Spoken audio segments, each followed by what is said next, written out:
crowdsourcing metadata for cultural heritage, making women's stories. And I forgot to mention that this research project is based at NODEM, which is a design-led collaborative media center in Malmö, at Malmö University. And we are a highly multidisciplinary team consisting of computer scientists, historians, interaction designers, choreographers, artists, and so on. And my input into the project is from artistic/design perspective. My background is, as I mentioned before, is in art and design. This is just a very quick illustration of latest project we developed together with the Royal Danish Theatre, which was augmented reality experience around the Nikolai Church in Copenhagen, where we work with AR technology and archival materials from the repository of the theatre. So the public was invited to walk around the church, where they could find certain tags that were triggering different footage from the archives that had to do with choreography, affect, and movement in the public space.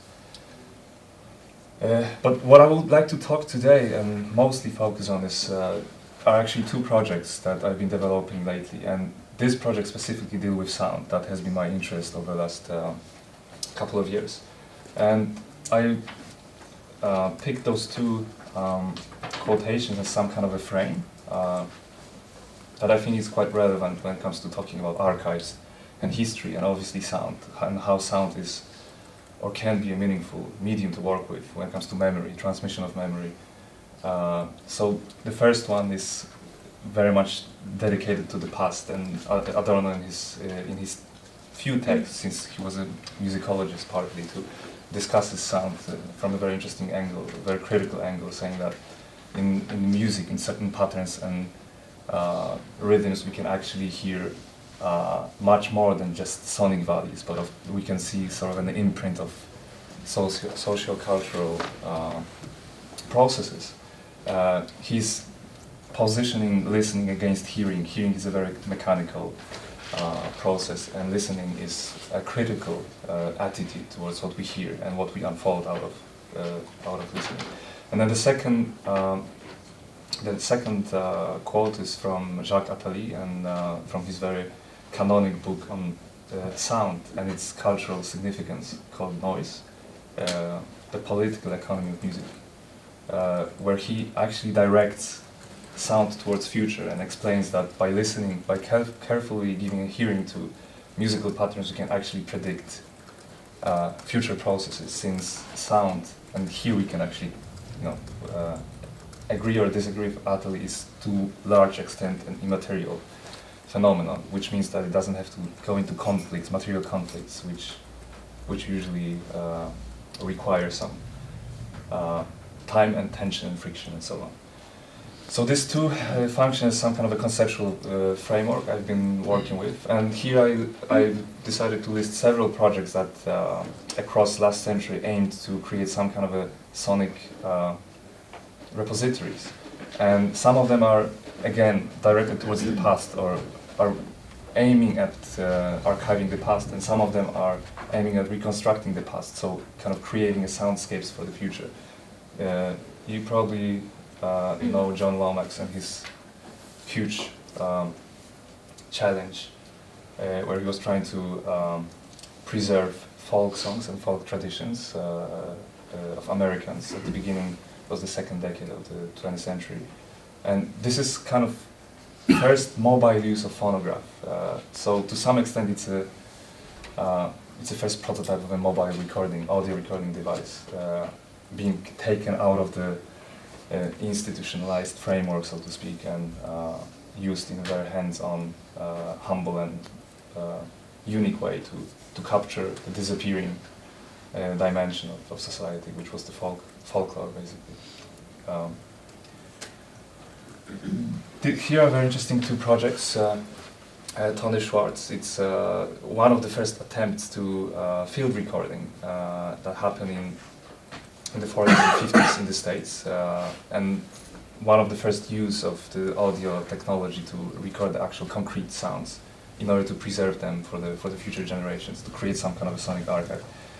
And to the right we see a new project, I think it's 2 years old, by Emily Thompson, Roaring Twenties, which is a fascinating journey into the soundscape of New York in the 20s. And some of the small dots that you can see on the map indicate archival materials that you can listen to or you can see.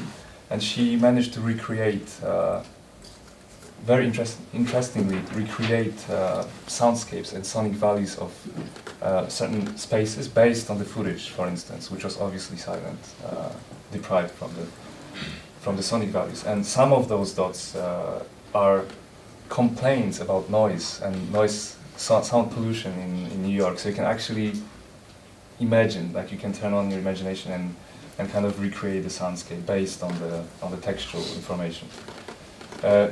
Here's another project aiming at reconstructing a soundscape, this time in Amsterdam. It's a research project conveyed by the University of Maastricht, and the idea was to base the soundscape on a painting from the late 19th century. And that was a very, very big challenge. I don't know if you're familiar with this attempt. And then it's placed in Amsterdam Museum, where you can listen to it while looking at the painting. It's very meticulously processed.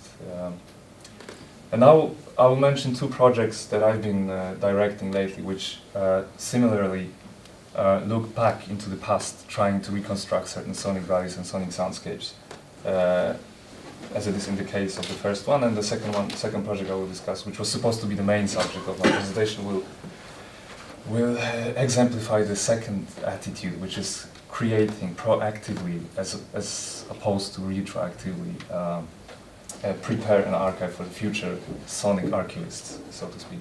So this year there was a premiere of a project I've been working on over around 6 months, together with a Polish writer, Katarzyna Zimmerek, who is a living archive herself of memories of the Jewish community in Krakow. I don't know if you're familiar a little bit with you probably saw Schindler's List, the very famous movie by Steven Spielberg, which for me personally did a lot of harm to the local memory of the community that survived staying in the Jewish ghetto in Krakow, and I will explain later on what I mean. But the goal was to look into archival materials, whether it's photographic material or textual memory and so on, and try to recreate sort of key sonic values, sonic qualities of the space. And here's I will try to skip discussion about the representation of Holocaust, that would take ages. But there are 3 examples here. I will focus on the first one. To the left you see the screenshot from the movie by Steven Spielberg, and you see a fictional figure of a little girl that is depicted with a red coat, and that's the only color that appears across the entire movie.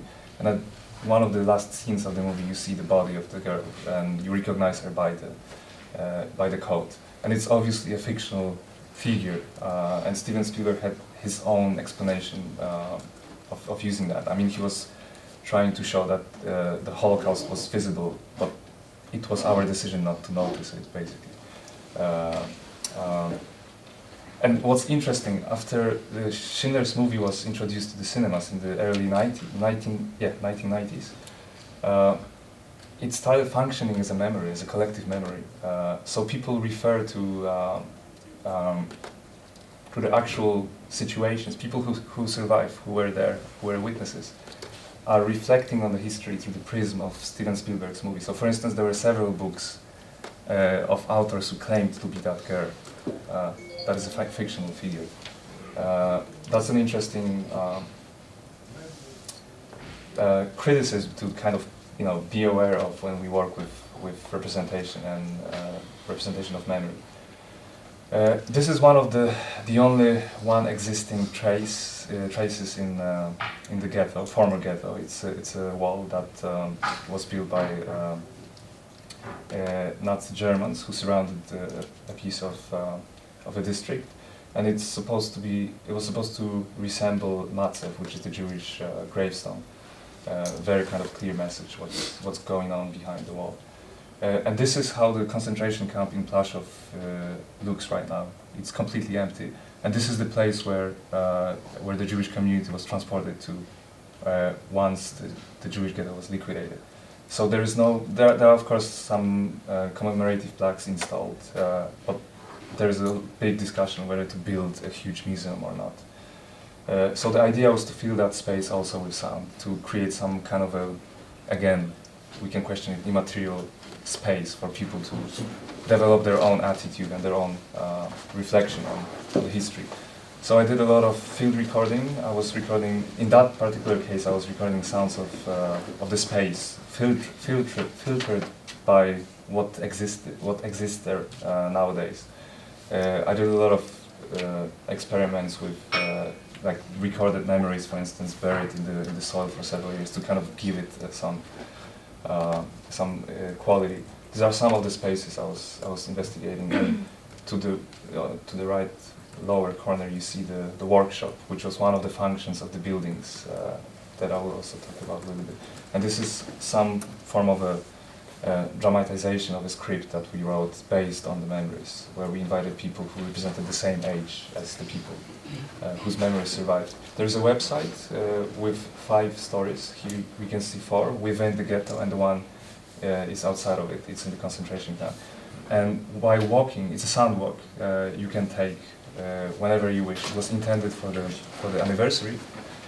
But the idea was that gradually, from the very beginning, you receive a lot of factual information, a lot of facts. And throughout the process of walking, you start losing connection to the factual information, and you start hearing silence. It's becoming more and more silent, reflecting somewhat the disappearance of the Jewish community in Krakow. This is a quick snapshot from how it used to look like. You see the entrance to the ghetto where the walk starts, and to the right how it looks nowadays. There are not that many traces again in the former district. Some snapshots from the space. Here to the right you see the Optima building. This is one of the remaining traces that is more vivid, so to speak. It used to be a chocolate factory before the Second World War. And later on it was turned into a hospital and kindergarten and prayer house and workshop. And eventually it functioned as a place to concentrate people before transporting them to the concentration camp. So the sound file in that case that lasts around 20 minutes leads you across those different functionalities of the place. So you hear reconstructed situations. The second project is future-oriented, so to speak.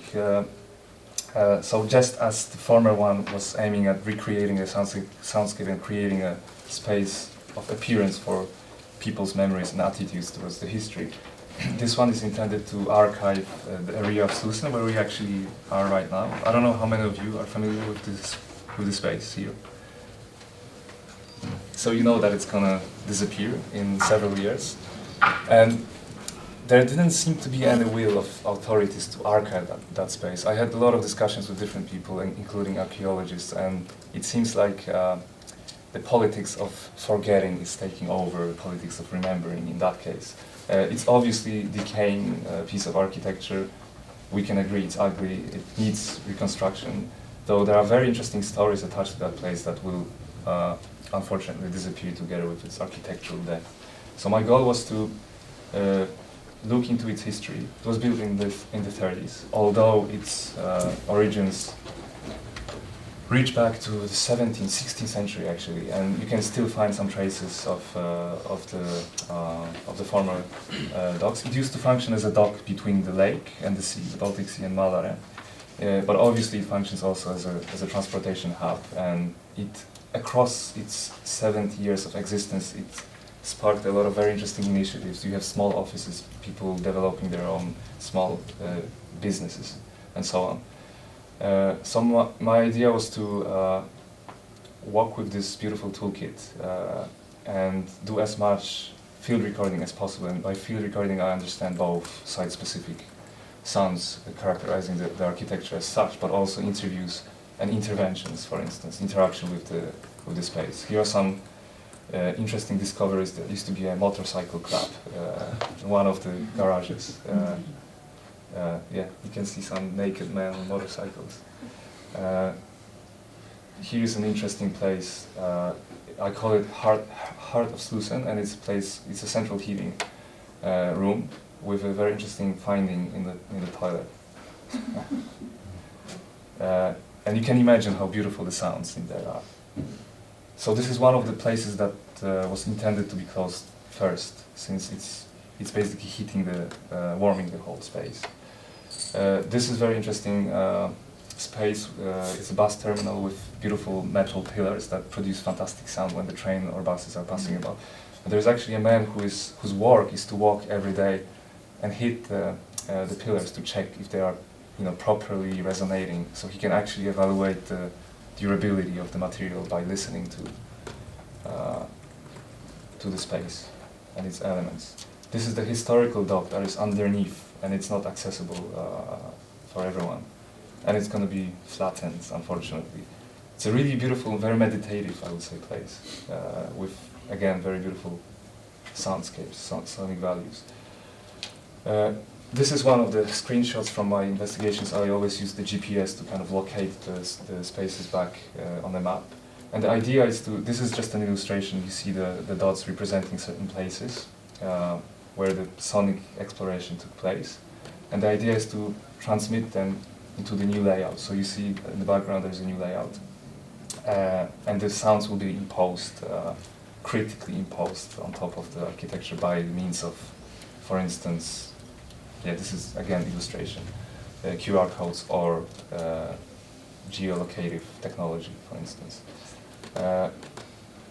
This is one of the outcomes, which is an archival CD burned on the golden plate, inspired by the Voyager message from the 70s, which was released in limited copies, limited amounts, and it features 8 most kind of distinguished soundscapes of Slusen. This is another representation of the project that was displayed at the Music Museum. Those plates were vibrating. There were vibrational speakers used to kind of represent the natural vibrations of the space. I think I will stop here, and I hope to have some discussion after all of us present. So thank you very much. And please, John.